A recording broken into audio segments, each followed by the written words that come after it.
gathering power at all? That there is intelligence? Yeah, I don't buy that, personally. Gathering power, that's beyond each individual or something. No, I'm saying that we are that power. Oh, collectively or individually? No, individually. Individually. Well, collectively in the sense that we are all the same DNA, but we have evolved some sort of consciousness of That's true. Of reality. And that's what I'm saying. That consciousness in itself is amazing to me, because I think because like you say, with animals, it's like, or if you think there could be a universe, it would be this thing, this life or this just system of parts, which like a computer, would just grow, replicating and dying off and replicating and just, until. But then to have the fact that there is one of the organisms can become aware of the consciousness, the self-consciousness. It's not only self-consciousness, it's universe, consciousness of what, so that's why when some scientific theories just make you, kind of have to stop a minute and say, wow, that's how can you talk about the Big Bang Theory and the fact that we're all made up of the inside of stars, basically, and not kind of feel like this is odd. There was a friend of mine who's a scientist who told me about this thing called tunneling. You know about that?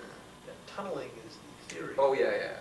It's when you dig into a mountain. It's a little more complex than that. This is a metaphorical tunnel. Oh, okay. And what it argues is that you could have a very high wall, not infinitely high, right? Not an endless wall, but a very, very high wall. You know what I'm talking about? Thick, high wall. Solid. No, I mean much higher than that. 50? Much higher than that. I mean, I'm saying not infinite, but really high. Really okay, high. yeah, really high. So there could be a particle, let's say this is the wall, and there's a particle here. It's just a particle, it's kind of hanging out, and then all of a sudden the particle is over here on the other side of the wall, but it didn't go over the wall, and it didn't go under the wall. It's here, and then it goes. It doesn't go through the wall. It just appeared on this side of the wall, and then it's on the other side of the wall. You see what I'm saying? And it didn't go through the wall, didn't go over the wall, didn't go under the wall. It just appeared on the other side of the wall. Tunneling is not really a good name for that. Well, that's the name for it. It's too late to really change the name. It's too late to change the name. So they have something called a scanning tunneling microscope, and they take advantage. I mean, that happens all the time. There's a particle here, and all of a sudden it's here. It didn't go through you, didn't go under you, didn't go over you, right? It just didn't go around you. It just appeared on the other side. And it's happening continuously all the time. I would imagine a daily rate we could ask him, but I would think by the billions. I mean, it's happening all the time. And I heard that. I thought that's kind of weird. That doesn't seem possible. But I mean, they actually use it in technology. I mean, things are happening out there. They've applied it. They have applied it industrially. They have applied it industrially. Well, yeah, it sounds. I don't know what that would mean to apply it industrially. Well, I mean, they count on it. They count on it, but I don't know how it would be useful. Like, are they, I know that like when water is falling off of something, you understand why it's useful because of the. But what is useful about? I think they use it in what's called micro machining. This stuff called nanotechnology and stuff like that. And when they're building very, very, very, very small devices, that it's being used applied in those areas to build very, very, very small devices. Sounds like it might be more of a, and this gets into the realm of you can't look at something without altering it. Yeah, this is the Heisenberg thing. The Heisenberg. The more you know two things, the less you know the third. What is it? Velocity, location, and something. Yeah, that's the Heisenberg answer. That appears to be true. Again, that just seems to be right. They seem to be able to actually apply it. Even if they're applying it for just science, it seems to be true. Well, here's a funny thing. Sometimes when I'm listening to songs, I like to think of them as though they were written by Jeffrey Dahmer. His house was a slaughterhouse. Yeah. Dahmer. So I was listened to a song today on the way in. Penny Lane, you're in my ear, in my eye. Yeah, I know that. So it would be funny to think of him singing that, because, you know, Penny Lane, in him, you know, it's like the whole, I find that for some reason, anybody who crosses that cannibal line and starts to consume other people, gets into a weird, like, a lot of metaphors are real awkward around them. Oh yeah. You have to be careful around it. Yeah. You'd upset him. You could upset him. But then that dawned on me. No, I'm not saying that. I'm just saying that it's funny. Like, for instance, this another song is a REO song. The more songs you listen to, you realize they'd be great if you think of Dahmer singing them. Either Dahmer singing them or somebody writing, like a lover of Dahmer writing to him. But there's another one, REO song.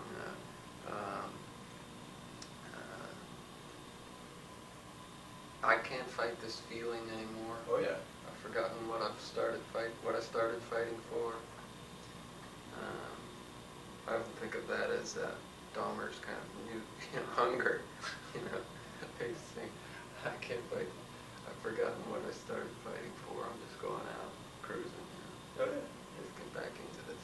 But Slaughterhouse too, in the sense that we disassemble. We don't disassemble one another generally, usually, but we disassemble the world a great deal. Unlike Dahmer. Yeah. Yeah. The world. What I mean is other organisms and. I thought about that too. I thought when you brought it up, the idea of obviously the first thing that hit me was Slaughterhouse's metaphor for the world we live in, not the universe, but the world we live in, and the role of death, the centrality of death in the human experience. So I immediately took that kind of position. But then it struck me that in fact, if you look at beyond the human experience, I mean, we are kind of cutting up these other people, not people but beings, and then in fact not beings but animals. But death is really at the center of all, except for, that's why Dilly be so good, because rocks. I mean, when you think about it, on the rock issue, it really doesn't apply to rocks, ultimately. I don't think. We break up rocks, but we don't kill them. We don't kill them. You can't do it. I mean, you can't slaughter a rock. No. Because they're not alive. I don't believe rocks are alive. There might be things on the rock, living on the rock, that are alive. Or even in. I don't think so. I don't think something could be in a rock and alive. I don't think it might be in a nook or a cranny, but I don't think there could be anything living in a rock, in the hard rock. Yeah, but some things are living in the rock. Oh, you mean a bar down there. Yeah. I wouldn't. No, it's not. Actually, it's not called that. It's called a bar speak or something. Yeah. Damn. Well, the other thing is, do you feel historically that we do seem to do? You're right. So death is quite central, and I think of the Aztec. I think my favorite cultures are the cultures where there's some kind of a joyful acceptance of the nature of mortality, and a lot of the Aztec ghost songs have this beautiful kind of contrast between mourning and celebration.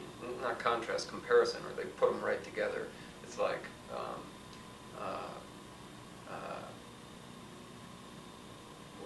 rejoice, we're off to our destruction. And it's just this power or this strength to recognize that we are all, basically in their view, they were all created by the God in order to be fed to the God, basically. And the moment they were born, they started walking toward an altar, basically, more or less. And we're all walking toward the moment of our disassembly. And so... You afraid to die? Sure. Are you? Yeah. Well, I don't know. I haven't been close to it enough really recently but when I kind of thought that I was close to it, I was quite fearful, quite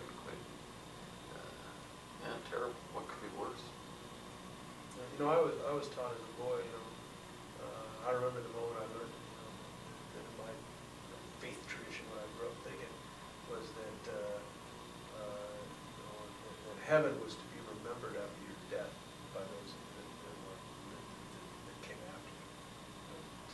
That life after death occurred in the memory of the living. And then I figured, so that's it, you know, so when you die, and then you got to live your life as good as you can on earth, so that you live on in the memory of other people, you know.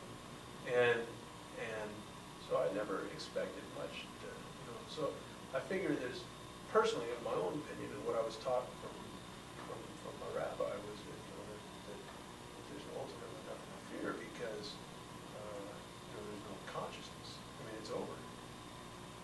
Mm-hmm. So, you know, I've always... Well, that's a, yeah, but did you bought, that worked for you? I've believed it ever since, yeah. But still, have you ever been, like, think that you are going to die?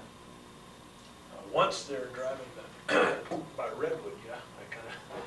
No, I meant more in a kind of a consistent way where for weeks you didn't know. So I haven't been in the hospital. I have not had any major medical problem, if that's what you mean. I haven't, at that time in my Redwood there, I thought there was... I think there's just a basic attachment, I believe, in the Buddhist idea of that we attach, and when it comes time to be detached, to be disattached, there's a great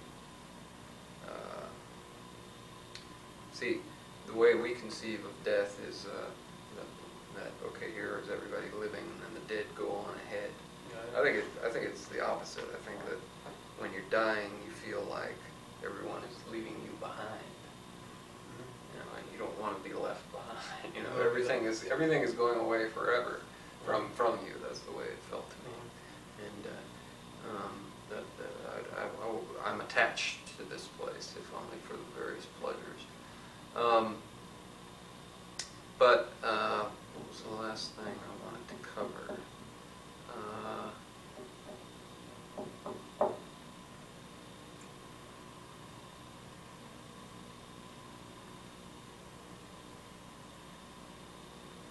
Oh, the other thing, the answer to that is I would think that any solace I could get from about the question of death would come from, in the Buddhist sense, a realization that there is no self, that consciousness is really something you only imagine you possess, but it's really something that's just possessed by whatever's alive, and so it really doesn't.